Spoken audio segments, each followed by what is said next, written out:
Julius. The excerpt reads, Toohey, in spiritual matters, there is a simple, infallible test. Everything that proceeds from the ego is evil. Everything that proceeds from love for others is good.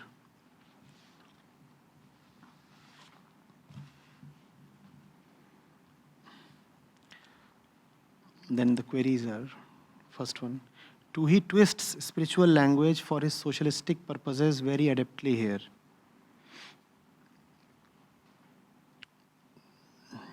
Then in brackets she says, though obviously the ego itself is otherness, so the whole test that he is fabricating is just a lie. But the world is full of speakers who use these kinds of spiritual phrases so masterfully. And many, including me in the past, have fallen prey to their words. How can we distinguish the real one from the fake ones? How can we use Toohey of this book to recognize the Tooheys of the world? Thank you for the guidance. You have to go deeper into the subject. Someone who does not know mathematics too well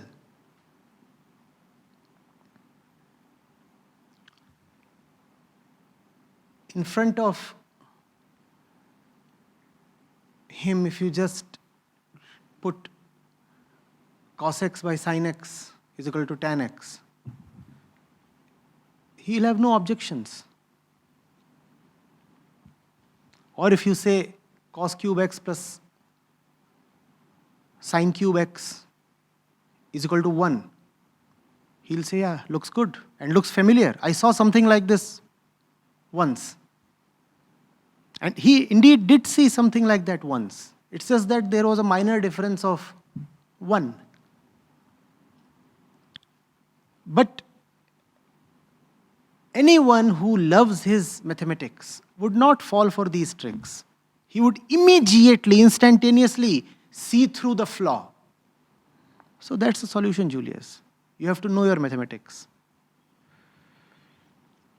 The moment I read these excerpts,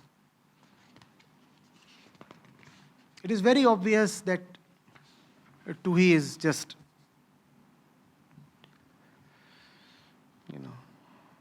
blabbering. And it's bad blabber at that, unconvincing blabber at that.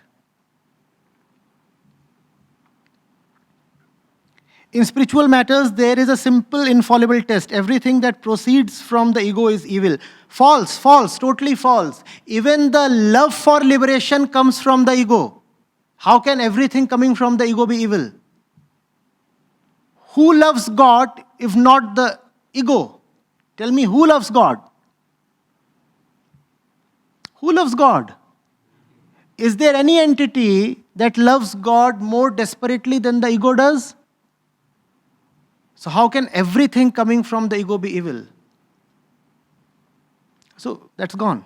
Then everything that proceeds from love for others is good. False, false, again false. Not everything that proceeds from love for others is good. Everything that proceeds from love for truth is good. And these are obvious giveaways. I'm astonished at how we are not able to just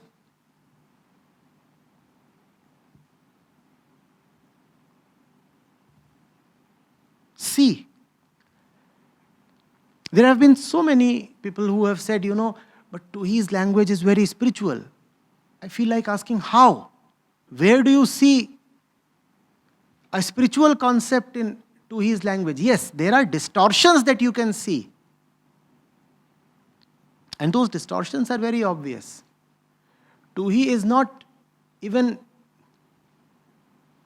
adept at concealing his trade. He makes it very apparent that he is a fraudster. And if somebody is falling to Toohey, he is just paying the price for not ever being loyal and loving towards the scriptures. It is the scriptures that Toohey is coming from.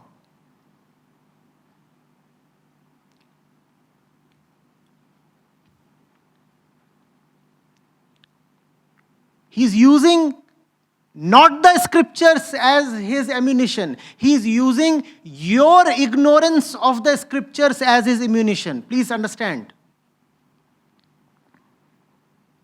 Scriptures cannot be sabotaged.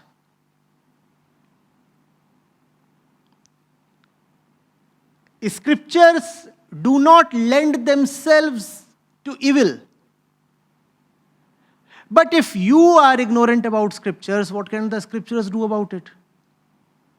And then anybody can say sine cube x plus cos cube x is equal to 1. And you will say, yes, I think I have seen something like it somewhere.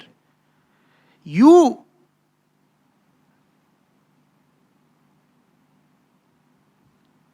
be a little less lazy with your mathematics.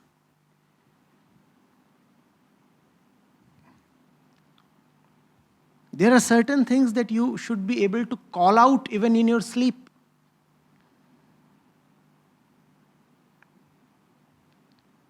No. Yes, I'm in deep sleep, but I still know that it's not sine cube x plus cos cube x is equal to 1.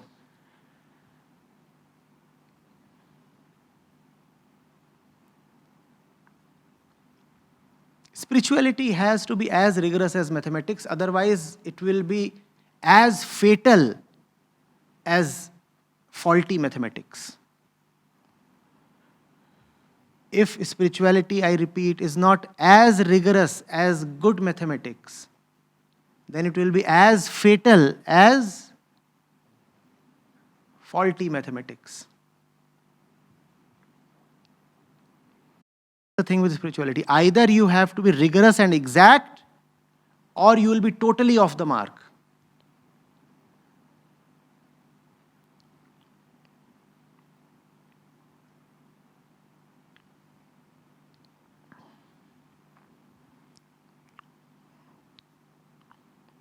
I've often heard people saying, oh, all scriptures say the same thing and all spiritual teachers are saying the same thing. No, sir, no, not at all. It only means that you lack discernment. If you feel that all the spiritual teachers around are saying the same thing, then you are not able to differentiate between the 2 or 5 or whatever.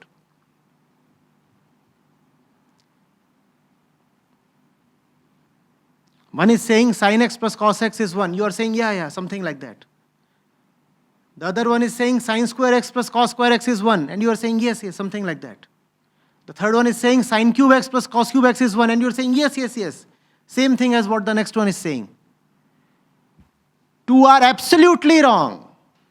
And 1 is absolutely right.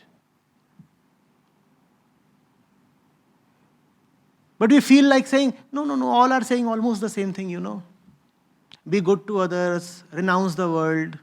This is something that all the religious teachers are saying. No. Because you do not know your maths, so you are being cheated of your money.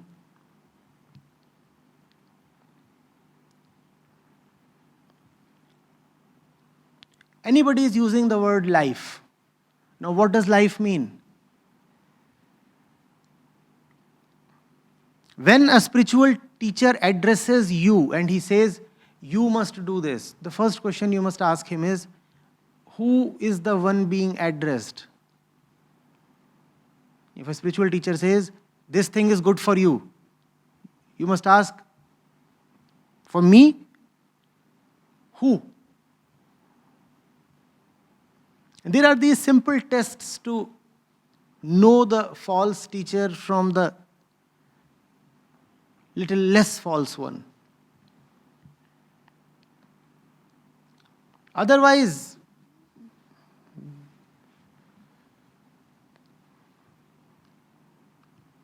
we would all be sacrificed to the Tooheys.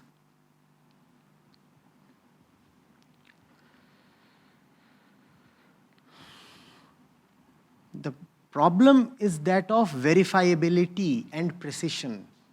That's the problem facing spirituality.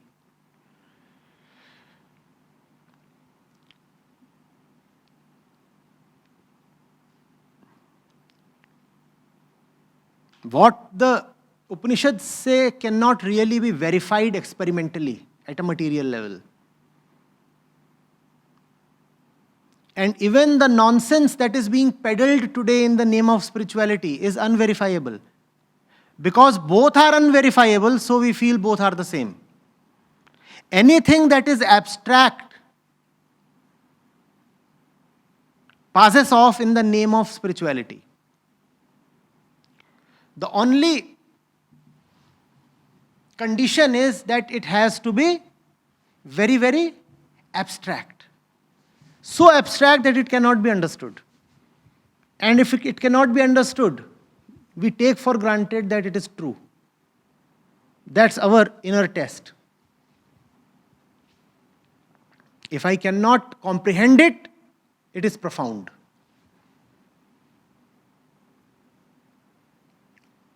You remember that book by Lewis Cook? What was the name?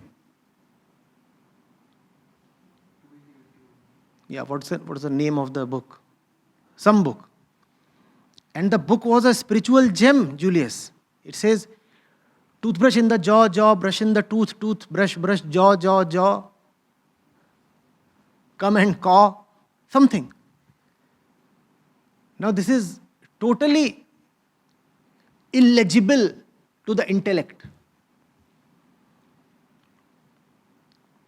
And you may come up with the most profound verses.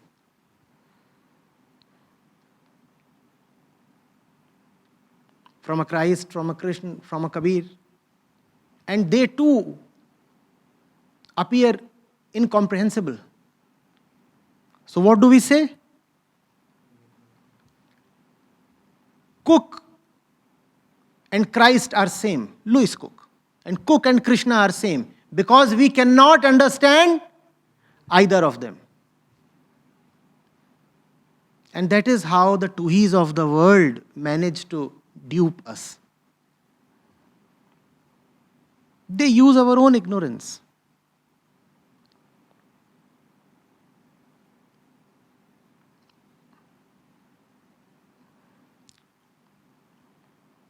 And another thing with spirituality is that unfortunately it employs a lot of words. So the speaker can go on flooding you with verbiage. And you will get very little time to analyze the verbiage. You will be carried away by the sheer flow of the words. You will have no time to detect the falseness. You will have no time to test. Therefore, books are better. In books, you can check and test statement by statement. This thing has been said, now I can pause and ponder. And I can reflect. And I can spend an entire week on one sentence. Now, this is not going to be possible with especially the teachers who rely heavily on speaking, like me.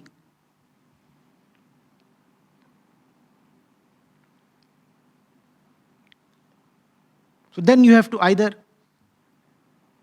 go back to the video, listen to it again and again, press the pause button multiple times, or you have to refer to the books and then test them sentence by sentence, word by word.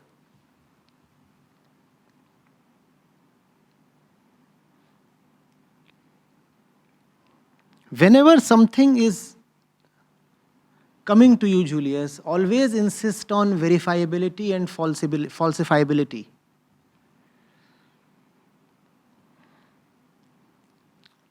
Spirituality is not about abandoning reason. If you abandon reason, It is not that you will enter into mystical space. If you abandon reason, you know what is it that you would be left with? You would be left with your animal instincts. Reason and intellect are great because they help you override your animal instincts. The ones who say that in the path of spirituality, intellect, logic, reason are not needed, are not automatically turning mystical.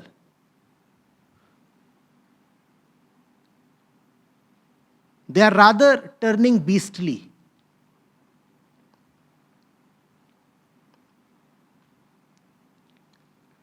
Are you getting it? It is not that if you suppress intellect, automatically meditative understanding will sprout. You are not merely the intellect. Below the intellect lies the animal past.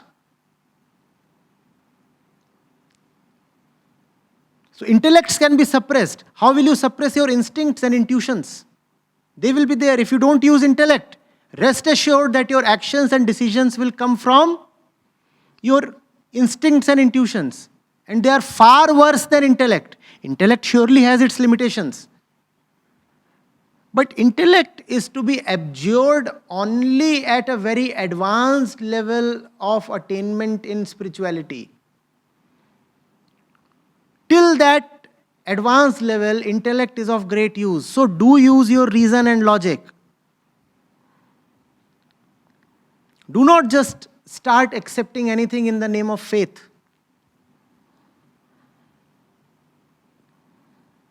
Faith applies only to the one who is beyond the world. To everything in the world, kindly apply only the strict and austere test of reason. Are you getting it? Faith is for that one. You can call that one as God.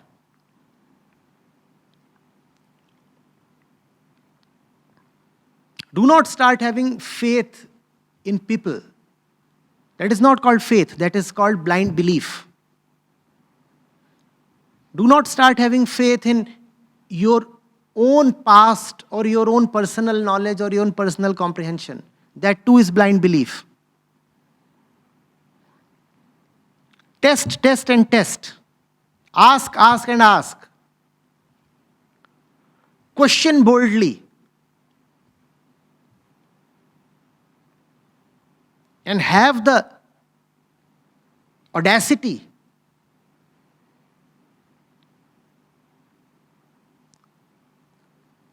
to question even the most entrenched powers and beliefs.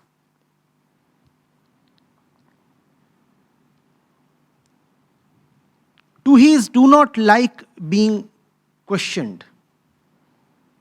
If they say they do not like being questioned, then interrogate them.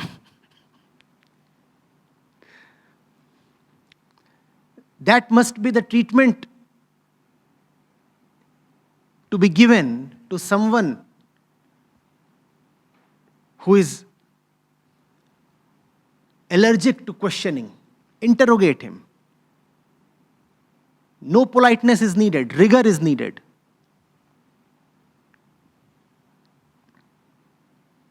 The genuine one would shine forth from the test of your reasoning. The false one would not be able to survive the test of reasoning. And that would save you.